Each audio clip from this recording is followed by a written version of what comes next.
এই দৃষ্টি শয়তানের বিষ মাখানো তীরবানের মধ্য থেকে ভয়ঙ্কর তীর। এই তীর দিয়ে শয়তান যুবক যুবতীদেরকে কাবু করে ফেলে। একটা যুবক যুবতীর মধ্যে প্রথমে আই কন্ট্যাক্ট হয়। কি হয়? প্রথমে আই কন্ট্যাক্ট, চোখে চোখে একটা ভাব বিনিময়, হ্যাঁ, এরপরে SMS এর আদান প্রদান হয়, কথা বলেন, এরপরে ডেটিং হয়, ডেটিং কি হয়, এরপর হয় গার্লফ্রেন্ড বয়ফ্রেন্ড। আছে না নাই? এগুলো বই ঘরে নাই, বই ঘরের ছেলে পেলেরা আল্লাহ আল্লাহ। হ্যাঁ, কি ভয়ঙ্কর অবস্থা। আমরা ছোটবেলায় এই সমস্ত গার্লফ্রেন্ড বয়ফ্রেন্ড কি বুঝতামই না। এখন ক্লাস 5 থেকে শুরু, ক্লাসে যারা যারা আছে ভাগাভাগি হয়ে যায় কোন টাকা আছে না নাই, কয় এটা আমার, মানে আমার ফ্রেন্ড, এটা আমার এই কি ফ্রেন্ড, গার্লফ্রেন্ড, এটা আমার গার্লফ্রেন্ড, তো এটা তোর গার্লফ্রেন্ড, আছে না নাই? আবার এটারে সংক্ষেপ করছে, কয় GF। কি কয়? তোমাদের এগুলা নাই তো? হ্যাঁ আছে, অর্ধেক কয় আছে, অর্ধেক কয় নাই। খুব চালাক এরা। প্রিয় ভাইরা, এগুলো আমাদের সংস্কৃতি নয়। বিবাহ বহির্ভূত যে কোনো ধরনের নারী পুরুষের সম্পর্ককে হারাম করেছে কে? আসুন আমরা বিয়েটাকে সহজ করি, আর্লি ম্যারেজ ক্যাম্পেইন করি। আর কত বলবো, যতদিন বেঁচে থাকি বলবো, বিয়েটারে সহজ করে দেন। ছেলের বাবা যারা আছেন, মেয়ের বাবা যারা আছেন, বিয়েটা সহজ করে দেন। তা না হলে এই যে 14ই ফেব্রুয়ারি গুলো যায়, আছে না নাই? কি নাম, কি বিশ্ব বেহায়া, আহা, এগুলো আগে ছিল না। এগুলো সব কিয়ামতের আলামত। চিল্লা এখন ঠিক না? এই দিবসগুলোতে আপনার উঠতি বয়সের তরুণী মেয়ে, আপনার ছেলে যে পাপগুলো করে বিয়ে না করার কারণে, এই পাপগুলোর একটা পার্সেন্টেজ গুনাহ আপনার আমলনামায় আছে না নাই? এজন্য খবরদার, বাবা মা যারা আছেন, ছেলে মেয়েদেরকে সময় মতো বিয়ে করিয়ে দেন। আমাদের দেশে বিয়ে অনেক সময় অনেক দেরি হয়ে যায়, বিশেষ করে ছেলেদের দেরি হয়ে যায়। বলে তুই নিজের পায়ে দাঁড়া। তো এতদিন ও কার পায়ে দাঁড়াইছে? ও তো নিজের পায়ে দাঁড়িয়েছে, একটু সহযোগিতা করেন না আপনি, বিয়েটা সহজ করে দেন। বিয়ের চেয়ে ভালো কাজ পৃথিবীতে নাই। হ্যাঁ, ইয়াং পোলাপানরা অনেক খুশি হয়ে গেছে। হ্যাঁ, বিয়ে করবে তোমরা।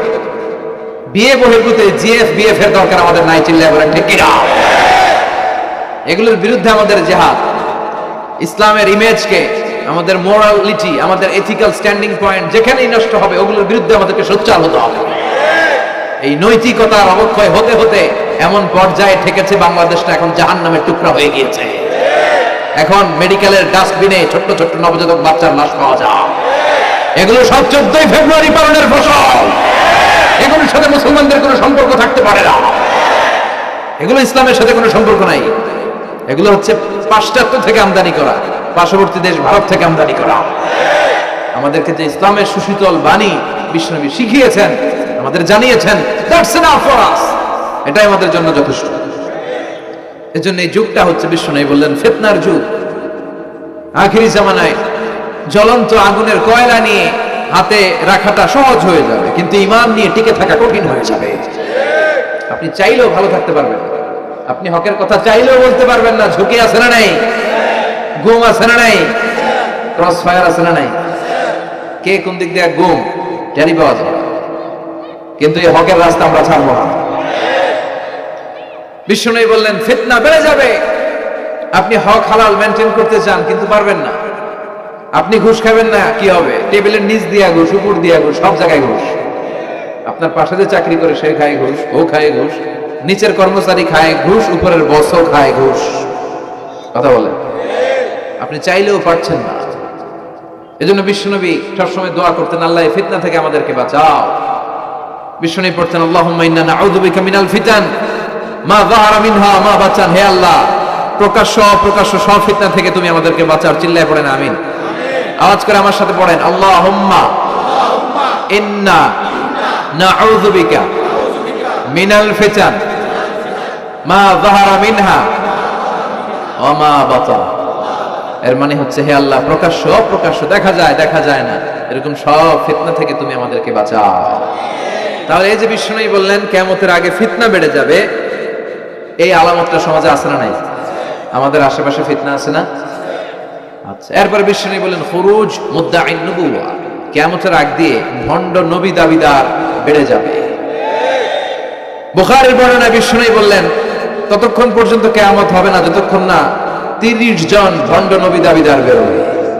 ভণ্ড নবী দাবিদার, একটাও নবী না। কুল্লুহুম কাযাবুন দাজ্জালুন, সবগুলো মিথ্যাবাদী, কাযাব আর দাজ্জাল। বিশ্ব নবী হচ্ছেন সর্বশেষ নবী। আমার নবীর পরে আর কোন নবী আসবে? আমার রাসূলের পরে আর কোন রাসূল আসবে? এই কথাটা যারা মানবে না তার ঈমান থাকবে? মা কানা মুহাম্মাদুন আবা আহাদিম মির রিজালিকুম ওয়ালাকিন রাসূলুল্লাহি ওয়া খাতামান নাবিয়্যিন। মুহাম্মদ তোমাদের কোন ছেলেদের পিতা নয়, তিনি হলেন আল্লাহর রাসূল, তিনি হলেন শেষ রাসূল, খাতামান নাবিয়্যিন। সাইয়েদনা আদম থেকে শুরু করে নবী আসার যে ধারাবাহিকতা, এটা বিশ্ব নবীর মাধ্যমে এই চেইনটাকে কাট আপ করে দিয়েছে কে? আমার নবীর পরে কোনো নবী নাই। বিশ্ব নবী বলতেন লা নাবিয়্যা বা'দি ওয়ালা রাসূল, আমার পরে নবীও নাই, রাসূলও নাই, তবে লাউ কানা বা'দি নাবিয়্যুন লাকানা উমর, আমার পরে যদি কেউ নবী হতো আমার সাহাবী ওমর নবী হয়ে যেত। প্রভু তুমি বলেছো রাসূল দেবে না, বলনি দেবে না ওমর, বলনি দেবে না হামজা তারিক, খালিদ বিজয়ী সমর। প্রভু তুমি বলেছো রাসূল দেবে না, বলনি দেবে না ওমর, বলনি দেবে না হামজা তারিক, খালিদ বিজয়ী সমর। প্রভু তুমি বলেছো রাসূল দেবে না। সুবহানাল্লাহ পড়েন। ওমর ফারুক নবী হয়ে যেত, এমন কোয়ালিটি ছিল। আসাদুহুম ফি আমরিল্লাহি উমর, আল্লাহর আইন বাস্তবায়নের ক্ষেত্রে গোটা বিশ্বের মধ্যে সবচেয়ে শক্ত ছিলেন সাইয়েদনা ওমর। আর এই উম্মতের মধ্যে সবচেয়ে নরম দিলের ছিলেন সাইয়েদনা আবু বকর। আরহাম উম্মতি বি উম্মতি আবু বকর।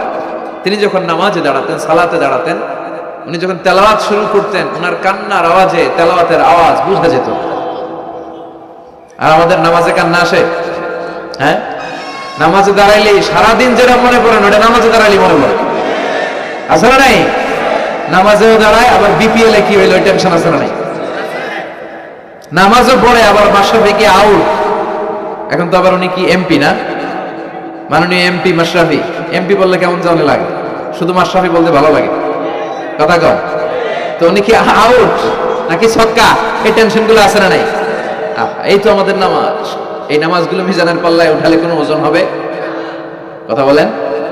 বিশ্বনবী যখন সালাত পড়তেন, বিশ্বনবীর পা গুলো ফুলে, হাত্তা তাতাওয়াররামু কাদামা, টিউমার যেমনি ফুলে থাকে, বিশ্বনবীর পা গুলো ফুলে যেত। তাহাজ্জুদ পড়তে পড়তে দাঁড়িয়ে থাকতে থাকতে হাত দুইটা প্যারালাইজড হয়ে যেত, আর নাড়াতে পারে না। এরপরে তিনি হাত ছেড়ে দিতেন প্রশান্তির জন্য, এরপরে হাত ছেড়ে দিয়ে কেরাত পড়তেন, আবার যখন ভালো লাগতো আবার পড়তেন। সুবহানাল্লাহ পড়তেন। আলী কারামাল্লাহু ওয়াজহার পায়ের ভেতরে এক যুদ্ধে তীর ঢুকে গেল, এই তীর টেনে বের করা যায়, তীর টান দিলে উনি চিৎকার মারেন, জখম হয়েছে অনেক ভিতরে।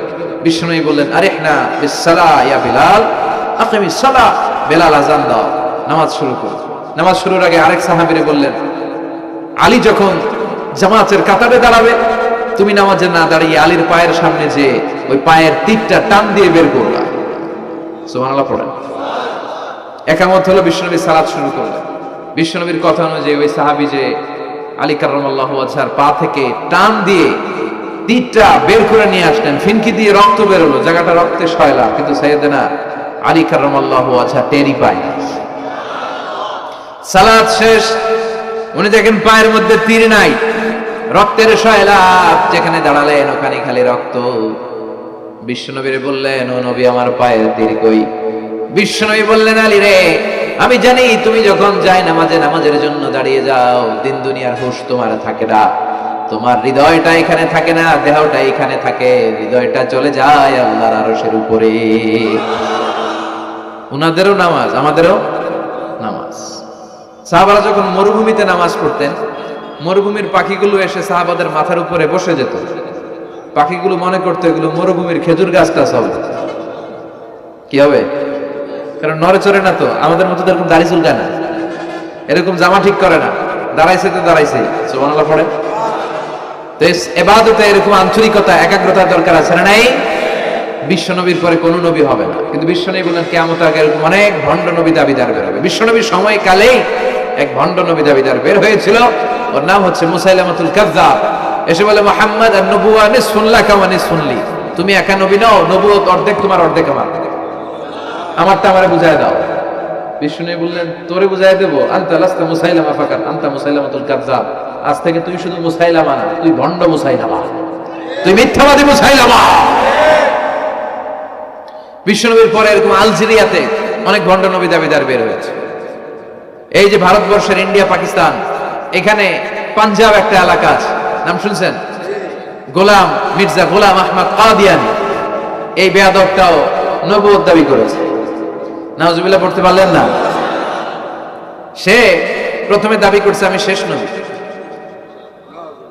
এরপরে সে দাবি করছে আমি ইমাম মাহাদি, এরপর সে দাবি করছে আমি ঈসা আল মাসীহ। এই ভণ্ডটার অনুসারী বাংলার জমিনে আছে না নাই? এদেরকে রাষ্ট্রীয়ভাবে কাফের হিসেবে আখ্যা দেওয়ার দরকার আছে না নাই? এত আন্দোলন হয়, এত কথা হয়, কিন্তু সরকারের টনক নড়ে না। এদেরকে রাষ্ট্রীয়ভাবে কাফের হিসেবে ঘোষণা দিতে হবে, সার্কুলার জারি করে চিল্লায় বলেন ঠিক কিনা? এরা মুসলমান নয়, কারণ আপনি শুধু লা ইলাহা মানলে মুসলমান হতে পারবেন না, মুমিন হতে পারবেন না। বিশ্বনবীর উপর সাক্ষী দেওয়ার দরকার আছে না নাই? বিশ্বনবী শেষ নবী, ওনার পরে কোনো নবীও আসবে না, কোনো রাসূলও আসবে না, চিল্লায় বলেন ঠিক কিনা? এই বেয়াদবটা পায়খানা করতে যায় টাঙ্কি ভাঙ্গা দুয়ের টাঙ্কিতে পড়ে মরছে, শত শত বছরের ময়লা পায়খানাটার মধ্যে জমা। গু খাইতে খাইতে পেট হয়েছে তো বড়, আর পারে না, আল্লাহকে খা, জনমের খাওয়া। নবীরা যেখানে মারা যায়, নবীরা নিজে পবিত্র, যেখানে মরে ওই জায়গাটাও, কিন্তু বেয়াদবটা কই মরছে? হ্যাঁ, বাথরুমের টাঙ্কির ভিতরে। তো মেথর নিয়ে আসা হয়েছে, মেথর ভাইরা এসে রশি দিয়ে ওটার উঠায়। কিছু দূর ওঠার পরে এত ওজন, রশি টসি ভাঙ্গে আবার ধস করে পড়ে, আবার উঠায়, আবার আল্লাহকে জনমের মতো গু খাইয়া নেই। বিষ্ণুর সাথে বেয়াদবি করেছিস, তোর ইজ্জতের 12টা আমি বাজায় দিলাম, চিল্লা এখন ঠিক কিনা? যারাই বিষ্ণুবীর সম্মান নিয়ে ঝিনিমিনি খেলেছে, তাদের রেহাই দুনিয়াতেও নাই, আখিরাতেও না। এই মুসাইলামা দুনিয়াতেই অপমানিত হয়েছিল। সে বিশ্বনবীকে নকল করত, কপি করত, বেয়াদবি করত, স্পর্ধা দেখাতো। বিশ্বনবী কোন গাছের মধ্যে হাত লাগালে ওই গাছের ফলন বেড়ে যেত। সে বলতো আমি নবী, তার এলাকার লোকেরা বলে তাহলে বিশ্বনবী মুহাম্মদের মতো তুমি আমাদের এলাকার গাছে হাত লাগাও। সে কোনো গাছে হাত লাগালে ওই গাছের সব ফল মেরে যেত। বিশ্বনবী কোন লোনা পানির কুয়ার ভেতরে অজু করে কুলির পানি ফেললে ওই লোনা পানির কুয়া মিঠা পানির কুয়াতে পরিণত হতো। আর এই বদমাসটা যদি মিঠা পানির কোন কুয়ার মধ্যে কুলি ফেলাইতো, ওইটা লোনা পানির কুয়া হয়ে যেত। বিশ্বনবী মদিনাতে আসার পরে মদিনার নিউ বর্ন বেবিদেরকে বিশ্বনবীর কাছে নিয়ে আসা হতো। বিশ্বনবী তাদেরকে তাহনিক করাতেন। তাহনিক মানে খেজুর হালকা একটু খেয়ে বিশ্বনবী লালা লাগিয়ে, বিশ্বনবী লালা মোবারকটা বাচ্চার ঠোঁটের মধ্যে বিশ্বনবী লাগিয়ে দিতেন। এখন বিশ্বনবী নাই, আলেমদের কাছে যাবেন, তিনি হুজুরের কাছে যাবেন, হাফেজ সাহেব হুজুরের কাছে যাবেন, হুজুর মধু খেয়ে বাচ্চার মুখে লাগাই দিবে। উনি যে সবসময় কোরআন পড়েন, ওনার সিনাতে যে কোরআন, ওইটার বরকত আছে না নাই? বিশ্বনবী তাহনিক করতেন, খেজুর খেয়ে ওই লালা মিশ্রিত খেজুর বাচ্চার মুখে লাগিয়ে দিতেন, আর বাচ্চার মাথায় হাত বুলিয়ে দিতেন। বিশ্বনবীর হাত মদিনার যে সমস্ত নবজাতক বাচ্চাদের মাথায় লেগেছে, বাচ্চাদের মাথার চুল বড় করে দিয়েছে কে? সেও বিশ্বনবীর মতো অ্যাক্টিং করত। তার কাছে নবজাতক বাচ্চা নিলে সেও তাহনিক করতো। তাহনিক করার সাথে সাথে বাচ্চা বমি শুরু করে দিত। আর মাথায় হাত লাগায় দিলে মাথার চুল বাড়াতো, বড় কথা, আজীবনে বাচ্চাগুলো টাক মাথা থাকতো। কি করতো? টাক মাথা। তার মানে বেয়াদবির পরিণাম, অপমান দুনিয়া থেকেই শুরু হয়ে যায়। তো বিশ্বনবী বললেন এই ভণ্ডদের আবির্ভাব শুরু হবে। আমাদের এই সমাজে ভণ্ড আছে না নাই? দুদেল বান্দা কালমা চোর, না পায় শ্মশান না পায় ঘোর, দিন থাকিতে আইরে পথে ছাইড়া দে ভণ্ডামি, ভণ্ডামি ভণ্ডামি ভণ্ডামি, ছাইড়া দে ভণ্ডামি। নামাজ কালাম পড়ে না, ইবলিশ শয়তানের নানা। আছে না এরকম? ইসলামের লেবাস লাগায়, দাড়ি রাখে, চুল বড় রাখে, জট পাকায় রাখে, রোজা নাই, নামাজ নাই, পরিচ্ছন্নতা নাই, আতর নাই, গোসল নাই। আছে না নাই? এরকম ভণ্ড পীর আছে না নাই? হক্কানি পীর যারা, তাদের বিরুদ্ধে আমার কোনো কথা নাই, কারণ এদেশে অনেক লক্ষ লক্ষ হিন্দুরা এই হক্কানি পীরদের হাতে হাত রেখে কালিমা পড়ে মুসলমান হয়েছে। তাদেরকে আমরা সাপোর্ট করি। আমাদের বিরুদ্ধাচারণা হুঙ্কার হচ্ছে ভণ্ডদের বিরুদ্ধে। এই দেশে এত ভণ্ড পীর, এই দেশে যত ভণ্ড পীর আছে অনেক দেশের জনসংখ্যাও এত নাই। কথা বলেন, অনেক ভণ্ড পীর আছে সারা বছর নাকি গোসল করেন, বছরে করে একবার, ওই গোসলের পানি মুরিদরা খায় সব সাবান। আছে না নাই? এগুলোর সাথে আমাদের কোনো সম্পর্ক। বিষ্ণু বললেন এরকম ভণ্ডদের আবির্ভাব সমাজে হবে কিয়ামতের আগে। এই আলামতটা সমাজে আছে না নাই? দেখেন বিষ্ণু যাই বললেন অক্ষরে অক্ষরে মিলে যায়। এরপর বিষ্ণু ফরমান কাসরাতুল হারাজ, কিয়ামতের আগে হারাজ বেড়ে যাবে। সাহাবারা বললেন ওমাল হারাজ ইয়া রাসূলুল্লাহ, হে নবী হারাজ কি? বিষ্ণু বললেন হাদা হুয়াল হারাজ, হাদা হুয়াল হারাজ। কি বুঝলেন? মারামারি, কোপাকুপি, যুদ্ধ। আছে না নাই? আমরা কি যুদ্ধ চাই? যুদ্ধ নয় আরে যুদ্ধ নয়, নয় আর কোন তাজালা, সেই পৃথিবী আমাদের সকল মানুষের হোক নিরাপদ আবাস, সেই পৃথিবী আমাদের সকল মানুষের হোক নিরাপদ আবাস। We don't want to see any war in the whole world. We don't want to see any war in the whole world. ঠিক কি না? আমরা কোনো যুদ্ধ দেখতে চাই না, মারামারি দেখতে চাই না, অন্যায় হত্যাকাণ্ড বিচার বহির্ভূত কোন হত্যাকাণ্ড আমরা এদেশে দেখতে চাই না। বিষ্ণুই বললেন কিয়ামতের আগে এগুলো বেড়ে যাবে। বিষ্ণুই বললেন যে হত্যা করবে সে জানবে না কেন আমি হত্যা করলাম। এরকম হত্যা দেশে আছে না নাই? উপরের নির্দেশ, উপরের টেলিফোন, শুট করো, পোশাকি বাহিনী পিস্তল আছে, শুট করে দিল, কিন্তু কেন সে মারলো ওই সৈনিক জানে না। এরকম আছে না নাই? আবার যে নিহত হইলো সেও জেনে মরতে পারলো না যে আমি কেন মরলাম। কথা কন। আহা, এই বাংলার বিভিন্ন নদীতে, মাঠে ঘাটে হাত বাঁধা, পা বাঁধা, চোখ বাঁধা, বস্তাবন্দি করা লাশ পাওয়া যায় কি যায় না? এই দুনিয়ায় তারা বিচার পায় নাই, কিন্তু এগুলোর বিচার আছে না নাই? এগুলোর বিচার যদি না থাকতো, the worldly life will be a joke. এই পৃথিবীটা একটা জোকিং হইতো, জোকিং। জোক করার জন্য আল্লাহ পৃথিবী বানায় না। যেগুলোর বিচার এই জমিনে আমরা পাই নাই, সেগুলোর বিচার আখিরাতে হবে। সেদিন হবে আসল বিচার, সেদিন হবে ফাইনাল খেলা। সেদিন হবে কি খেলা? বিশ্বাস হয়? অপেক্ষা আছে না নাই? সবগুলোর বিচার হবে ইনশাআল্লাহ। বলেন আপনার জমি মেরে খাইছে, দুনিয়ায় বিচার পান নাই, আহকামুল হাকিমিনের বিচার আছে না নাই? আপনাকে অন্যায় ভাবে আঘাত করেছে, দুনিয়ার বুকে বিচার পান নাই, আখিরাতে বিচার আছে না নাই? বিষ্ণুই বললেন এই মারামারিটা বেড়ে যাবে কিয়ামতের আগে। এখন দেখেন খালি মারামারি, কোপাকুপি। 2 টাকার টেম্পু ভাড়া লইয়া একজন একজনের মেরা ফেলেছে। কয় টাকা? নাউজুবিল্লাহ পড়বেন না? আল্লাহ এই ফিতনা থেকে তুমি আমাদের বাঁচাও। এরপর বিষ্ণু বললেন দিয়াউল আমানা, কিয়ামতের আগ দিয়ে আমানতের খেয়ানত হবে। এটা আমাদের সমাজে আছে না নাই? বিষ্ণু বললেন কিয়ামতের আগ দিয়ে আমানতের খেয়ানত হতে থাকবে। ইদা দুইয়াতিল আমানাতু ফান্তাযিরিস সাআ। সাহাবারা প্রশ্ন ছুড়ে দিলেন ইয়া রাসূলুল্লাহ মাতা সাআ, কখন কিয়ামত হবে? বিষ্ণু বললেন ইদা দুইয়াতিল আমানা, যখন আমানতের খেয়ানত হবে তখন কিয়ামত হবে। সাহাবীরা আবার প্রশ্ন ছুড়লেন কাইফা ইদাআতুহা ইয়া রাসূলুল্লাহ, হে নবী আমানতের খেয়ানত কেমন করে হবে? বিষ্ণু বললেন ইদা উসিদাল আমরু ইলা গায়রি আহলিহি ফান্তাযিরিস সাআ, যে লোকটা যেই চেয়ারে বসার যোগ্য নয় তাকে যখন ওই চেয়ারে বসিয়ে দেওয়া হবে তখনই কিয়ামত হয়ে যাবে। এরকম আমানতের খেয়ানত তো ভুইয়ারে নাই। ধরেন একজনকে আপনারা প্রধান বক্তা হিসেবে দাওয়াত দিলেন, জানে না কোরআন, জানে না হাদিস, জানে না বক্তৃতা, এটা কিয়ামতের আলামত না? এটা আমানতের খেয়ানত না? এই দেশের শিশু বক্তা আছে না নাই? কথা কন। আহা, এদিকে আর কি মানুষ হয়েছে? শিশু বক্তা হইলে 3 গুণ হবে, বিল্ডিং টিল্ডিং ভাঙ্গা, প্যান্ডেল ম্যান্ডেল ঘুরলা, অবস্থা সারা। এত মানুষ ও যে কি বলে ও নিজেও জানে না, কি যে জানে না ওইটাই জানে না। সবকিছুর একটা বয়স আছে। তোমাকে পড়াশোনা করতে হবে, তোমাকে ডিগ্রি অর্জন করতে হবে, তোমাকে জানতে হবে, তোমাকে বিশ্লেষণ করার, অ্যানালাইসিস করার ক্ষমতা রাখতে হবে। ছোট বাচ্চা যদি মুরব্বির মতো কথা বলে আমরা এটাকে বেয়াদব বলি। আপনারা বই করে কি বলেন? বেয়াদব। পাশে খতিব সাহেব হুজুর, এখানে হাফেজ সাহেব হুজুর, এখানে ইমাম সাহেব হুজুর, এখানে কামিল মাদ্রাসার প্রিন্সিপাল, এখানে জগৎ বিখ্যাত মুহাদ্দিস, আর সে বেয়াদবের মতো পায়ের উপর পা তুলে আঙ্গুল নাড়িয়ে নাড়িয়ে কথা বলে। এটা কিয়ামতের আলামত। এগুলো বন্ধ করেন, এগুলোর সাথে ইসলামের সম্পর্ক না। যারা কোরআনের কথা জানে, যারা আলেম, তাদেরকে দাওয়াত করেন, জ্ঞান গর্ভ আলোচনা করবে। আপনার জীবনকে উজালা করে দিবে কে? কিন্তু লোক জড়ো করার জন্য এগুলো করে। আহা, তাফসীর মাহফিলের ভিতরে এই শো অফ, খালি লোক দেখানো মানসিকতা। কে আসলে বেশি লোক হবে এরা দাওয়াত করে, মাহফিল হইলে এরা লাগবে, ওরে লাগবে, এরা লাগবে। আমগো অবস্থা হালুয়া টাইট। 15,000 দাওয়াত ইনভাইটেশনের মধ্য থেকে 90টা প্রোগ্রাম রেখেছে এই বছর। 15,000। এটা কিয়ামতের আলামত না? সুবহানাল্লাহ।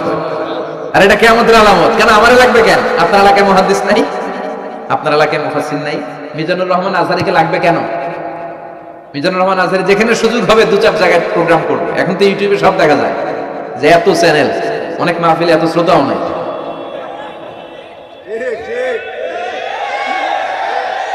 কথা কম।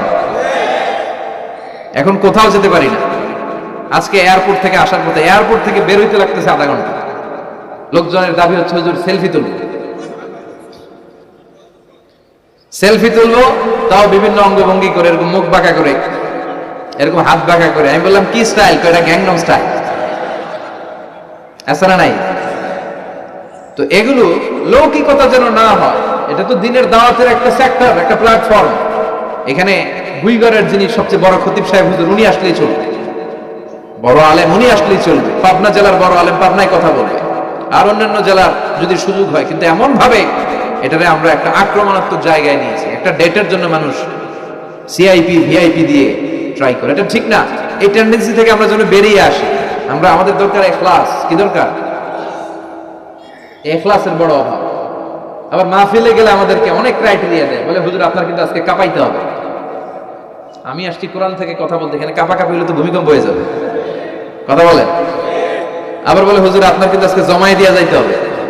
কি করতে হবে? জমাইতে হবে। তো এগুলোর সাথে ইখলাসের কোনো সম্পর্ক আছে?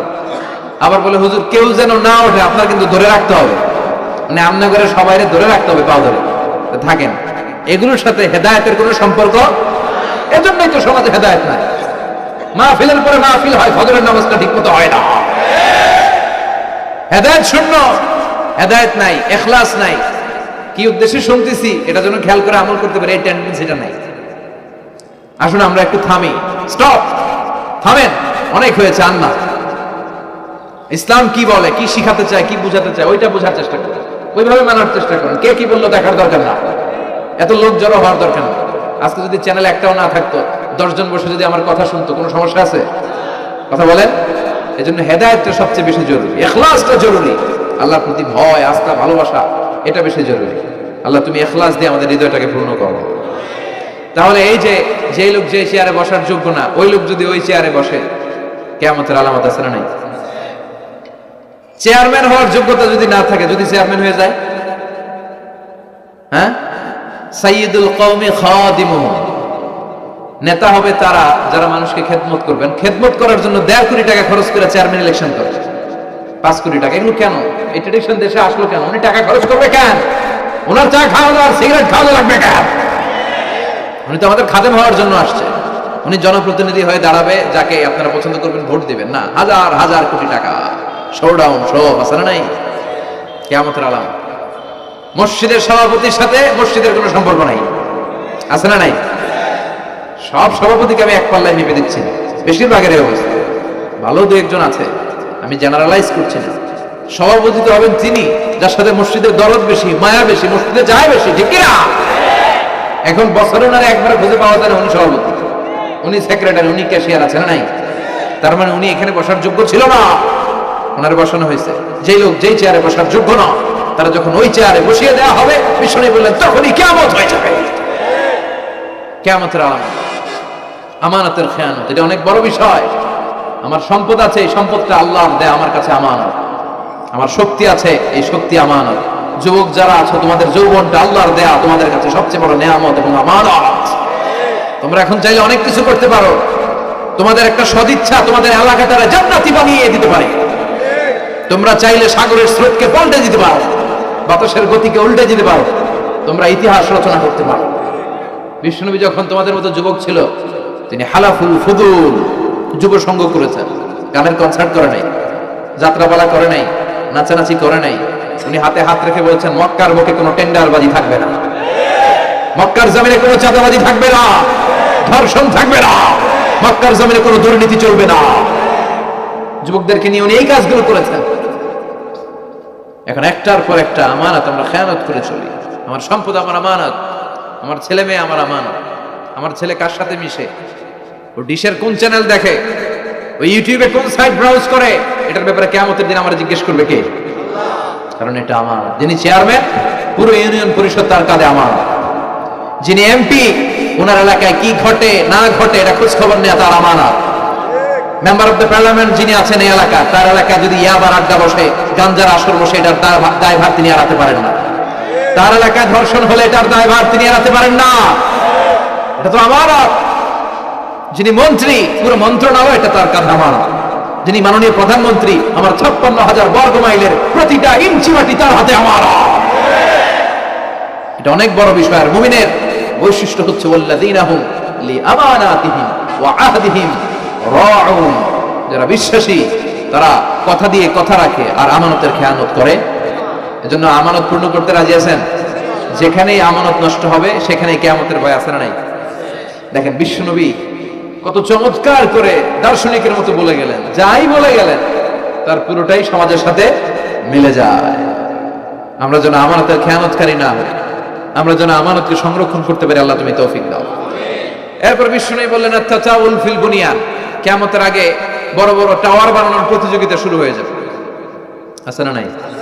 আজকে নারায়ণগঞ্জে ঢুকে, এটা যে নারায়ণগঞ্জ এটা আমি চিনতেই পারতেছি না। এত সুন্দর হাইওয়ে, এত বিল্ডিং, বিশাল বিশাল টাওয়ার, আগে ছিল এগুলো? কথা বলেন।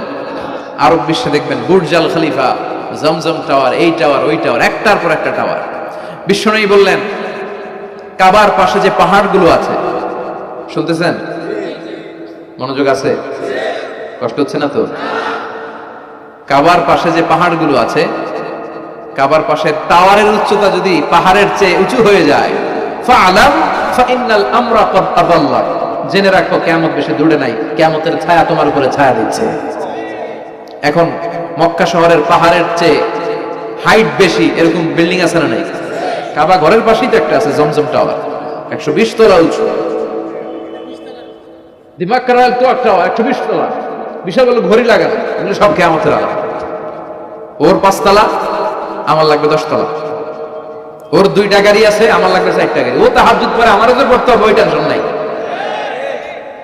ওর মেয়ে হেজাব পরে আমার মেয়েটারও হেজাব পড়াবো ওই চিন্তা নাই। ওর ছেলে নামাজে যায়, আমার গাঞ্জা খোট্টারও নামাজে বানাবো এই টেনশন করে না। খালি সম্পদ কেমনে বাড়াবে, দুনিয়াবি চিন্তা। এই পৃথিবীটা একটা ধোঁকা। ভুইগরের ভাইরা, এই পৃথিবীটা একটা ধোঁকা। একটু থামেন, sit down and think about death. মৃত্যু সম্পর্কে ভাবেন। The most certain thing in our life is death. আমাদের জীবনের সবচেয়ে সুনির্দিষ্ট নিশ্চিত বিষয়টা হচ্ছে মরণ। মরা লাগবেই, চলে যেতে হবে, ঠিক কিনা? কিন্তু এই দুনিয়ার মায়াজালে আটকে পড়ে আমরা আখিরাতকে, মৃত্যুকে বেমালন ভুলতে বসেছি। বিশ্বনবী বললেন কিয়ামতের আগে মানুষের এই টেন্ডেন্সি হবে, মানুষ বড় বড় ইয়াতাতাওয়ালুনা feel বুনিয়ান, people will start to compete constructing high rises building in the cities. সমাজে বড় বড় টাওয়ার বানানো শুরু করে দেবে। এটা আছে না নাই? এরপর বিশ্বনবী বললেন যুহুরুন নিসা আল কাসিয়াত আল আরিয়াত আল মাইলাত আল মুমিলাত, কিয়ামতের আগে পোশাক পরিহিতা নেকেড উলঙ্গ নারীদের সংখ্যা বেড়ে যাবে। ভুইগরে মাশাআল্লাহ সব পর্দা মেইনটেইন করে, আশা করি। হ্যাঁ, স্থানীয়রা পর্দা করে, আলহামদুলিল্লাহ, আল্লাহ তুমি কবুল করো। কিন্তু গোটা বাংলাদেশের দৃশ্য কি ভুইগরের মতো? না, ভয়ঙ্কর। বিশ্বনবী বললেন কাসিয়াত আল আরিয়াত আল মাইলাত আল মুমিলাত, পোশাক পরিহিতা উলঙ্গিনী, মানে বোরকাও পড়বে, বোরকাওয়ালি। তিনি বোরকা পড়েন কিন্তু টাইট ফিটিং বোরকা, আছে না নাই? তো এতে আপনি, আমার মায়েরা, আমার বোনেরা, আমি আপনাদেরকে সবসময় সম্মান দিয়ে কথা বলার চেষ্টা করি, একটু বোঝেন। এই যে আপনি টাইট ফিটিং এর বোরকাটা পরলেন, এতে লাভটা হলো কি? আপনার দেহের উঁচু নিচু ভাঁজ টের পাওয়া যায়, আপনার সৌন্দর্য প্রকাশ পেয়ে যায়। হেজাব আল্লাহ এমনি এমনি দেয় নাই, যার সম্মান বেশি ওটার প্যাকেট বেশি। কথা কন। ডায়মন্ডের আংটি ওই রাস্তার মধ্যে বিক্রি করে না? স্বর্ণের আংটি না, ওইটা স্পেশাল মার্কেটে বিক্রি করে। কোন মার্কেটের সামনে পুলিশ রাইফেল নিয়ে দাঁড়ায় থাকে না, কিন্তু স্বর্ণ মার্কেটের সামনে রাইফেল আছে না নাই? ভিতরে স্পেশাল সিকিউরিটি আছে না নাই? গ্লাস ফিটিং করা, ওইখানে সিকিউরিটি আলাদা, স্পেশাল লকার আছে না নাই? কারণ এটার দাম বেশি, তাই এটার পর্দা বেশি, প্যাকেট বেশি। সুবহানাল্লাহ পড়েন। নারীদেরকে তো ইসলাম মর্যাদা দিয়েছে। বিশ্বনবী বলেছেন দুনিয়া কুল্লুহা মাতা, ওয়া খায়রু মাতা'আদ দুনিয়া আল মারআতুস সালিহা। দুনিয়ার সব হলো সম্পদ, আর এই সব সম্পদের মধ্যে সবচেয়ে দামি সম্পদ হচ্ছে নেককার নারী। এদের পেটগুলা খনি। এই নেককার নারীগুলো যদি হিজাব মেইনটেইন করে, এই পেটগুলো থেকে আল্লাহওয়ালা বেরোবে, নাজমুস সাকিব বেরোবে, কারি আহমদ বিন ইউসুফ আল আজহারি বেরোবে, বড় বড় মুফাসসিরে কোরআন বেরোবে। আর যদি হিজাব না করে, জি বাংলা স্টার জলসা নিয়ে মশগুল হয়ে থাকে, হ্যাঁ, টেন্ডারবাজ, চাঁদাবাজ, ডাকাত, এগুলো বেরোবে। ওজনে কম দিবে, খাদ্যে ভেজাল দিবে, মাছে ফরমালিন দিবে, গাঞ্জার টাকার জন্য লাথি মেরে মারে ঘর থেকে বের করে দিবে। এজন্য নারীরা, আমার বোনেরা, আপনারা অনেক সম্মানিতা, নিজেদের সম্মান সম্পর্কে সচেতন হন। এই হিজাব আপনার অধিকার, এই হিজাব নারীর অহংকার, হিজাব নারীর আভিজাত্যের প্রতীক, হিজাব নারীর রুচির প্রতীক। আপনার রুচিটা কেমন আপনার পোশাক দেখে বোঝা যায়। কথা কন। যে মেয়েটা হিপ হপ স্টাইলে চলাফেরা করে, গ্যাংনম স্টাইলে, এই মেয়েটারে ইফটিজিং করার সুযোগ আছে না নাই? কিন্তু যে হিজাব মেনটেন করে যেই নারীরা চলে, এদেরকে দেখলেই একটা সম্মান চলে আসে। কি ভুল বললাম? একটা সম্মান আসে না? আপনাদের সম্মানটা আপনারা রাখবেন। বিষ্ণু বলেন, যুহুরুন নিসাল কাসিয়াতাল আরিয়াতাল মাইলাতাল মুমিনা। কিয়ামতের আগে পোশাক পরিহিত উলঙ্গিনী নারী বেরোবে। লা ইয়াজিদনা রিহাহা লা ইয়াদখুলনাল জান্নাতা ওয়া লা ইয়াজিদনা রিহাহা। এই নারীগুলো জান্নাতে তো প্রবেশ করবেই না, জান্নাতের ঘ্রাণও নাকে লাগবে না।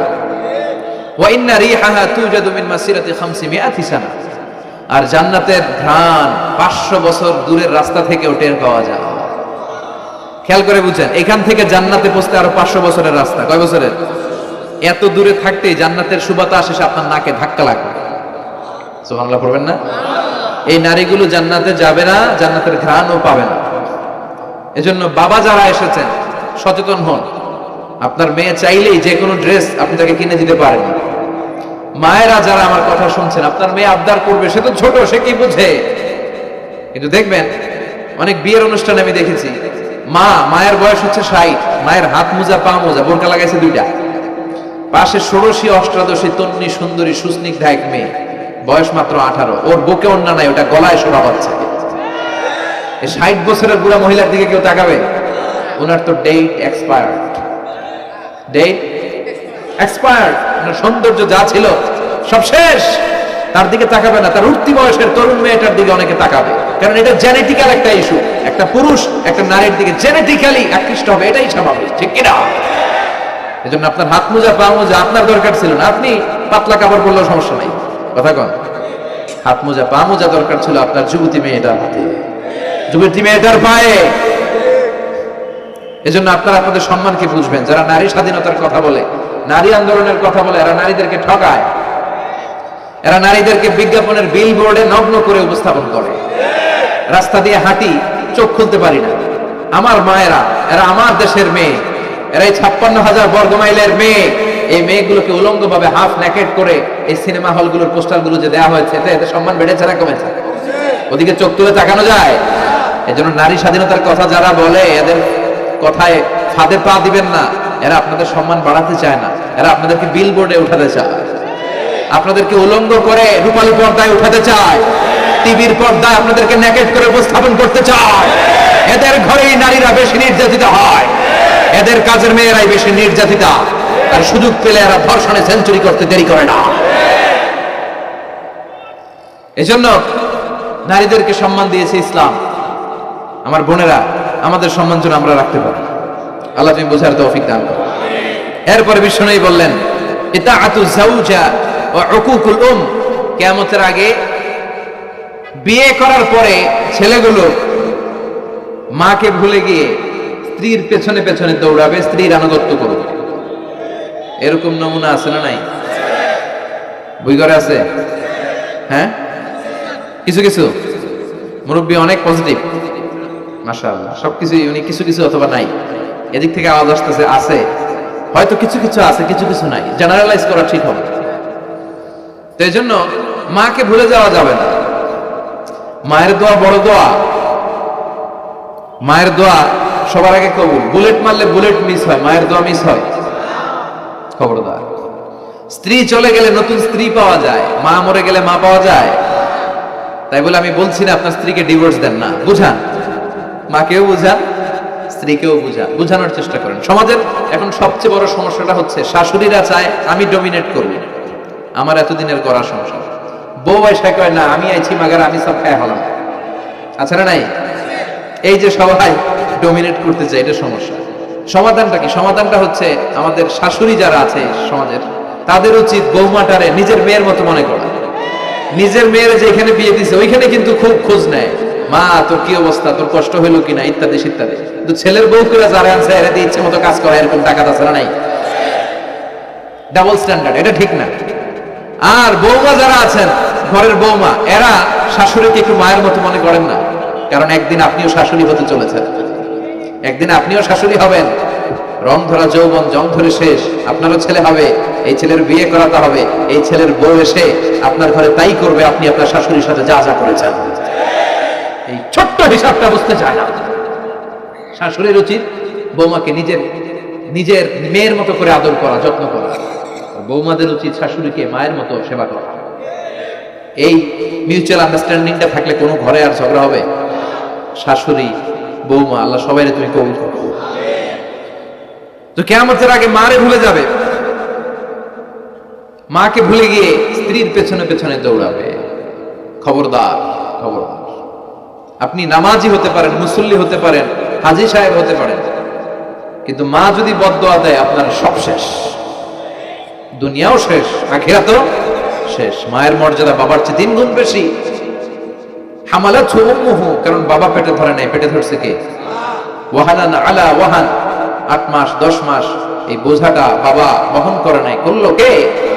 ফিসালুহু ফি আমাইন, 2 বছর বাবা দুধ খাওয়ায়নি, দুধ খাওয়ালো কে? মায়ের একেধারে